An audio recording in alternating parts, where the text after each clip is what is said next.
வணக்கம். ஆன்லைனில் மதுபானம் முன்பதிவு. கடையில் கேட்டால் வசதி வரவில்லை என மறுப்பு. பாட்டிலுக்கு ரூபாய் 10 கூடுதலாக வசூல் தொடர்வதாக புகார். அரக்கோணம் அருகே மதுப்பிரியர்கள் அதிர்ச்சி. தமிழகம் முழுவதும் டாஸ்மாக் மதுபான கடைகளில் பாட்டிலுக்கு ரூபாய் 10 கூடுதலாக வசூலிக்கப்படுவதாக தொடர்ந்து புகார்கள் எழுந்து வரும் நிலையில் இதற்கு முற்றுப்புள்ளி வைக்கும் வகையில் ஆன்லைனில் மதுபானங்களை முன்பதிவு செய்து QR கோடு மூலம் கடையில் பெற்றுக்கொள்ளும் வசதி அறிமுகப்படுத்தப்பட்டுள்ளதாக தெரிவிக்கப்பட்டது.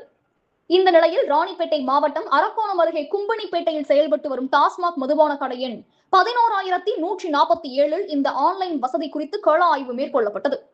இதற்காக மதுப்பிரியர்கள் ஆன்லைன் மூலம் பணம் செலுத்தி மதுபானங்களை முன்பதிவு செய்துள்ளனர். பின்னர் முன்பதிவுக்கான QR கோடை சம்பந்தப்பட்ட டாஸ்மாக் கடைக்கு சென்று காண்பித்த போது எங்கள் கடையில் இன்னும் ஆன்லைன் வசதி நடைமுறைக்கு வரவில்லை என ஊழியர்கள் தெரிவித்ததாக கூறப்படுகிறது.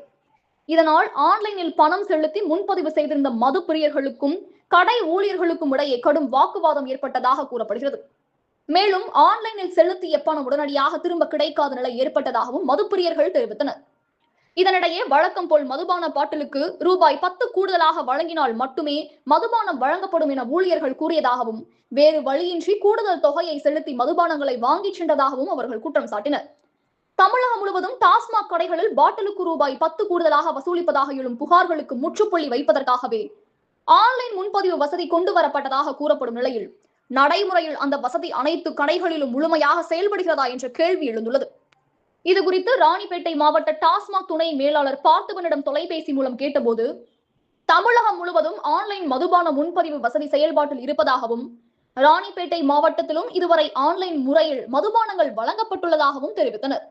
ஆனால் கும்பனிப்பேட்டை டாஸ்மாக் கடையில் ஆன்லைனில் முன்பதிவு செய்த மதுபானத்தை பெற முடியவில்லை என மதுப்பிரியர்கள் கூறும் நிலையில் அதிகாரிகளின் விளக்கத்திற்கும் கடையளவில் கூறப்படும் தகவலுக்கும் இடையே முரண்பாடு இருப்பதாக அவர்கள் தெரிவித்துள்ளனர்.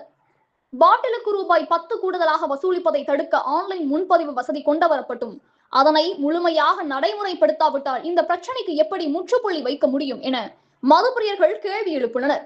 மேலும் அனைத்து டாஸ்மாக் கடைகளிலும் ஆன்லைன் முன்பதிவு வசதி உண்மையில் செயல்படுகிறதா என்பதை அதிகாரிகள் ஆய்வு செய்து கூடுதல் தொகை வசூலிப்பதாக புகார் எழும் கடைகளில் உரிய விசாரணை நடத்தி நடவடிக்கை எடுக்க வேண்டும் என்றும் அவர்கள் கோரிக்கை விடுத்துள்ளனர். கனவு தமிழகம் செய்திகளுக்காக ராணிப்பேட்டை மாவட்ட செய்தியாளர் செந்தில்குமார். செய்திகள் வாசிப்பவர் ஸ்னேகா பொன்வாலி. நன்றி.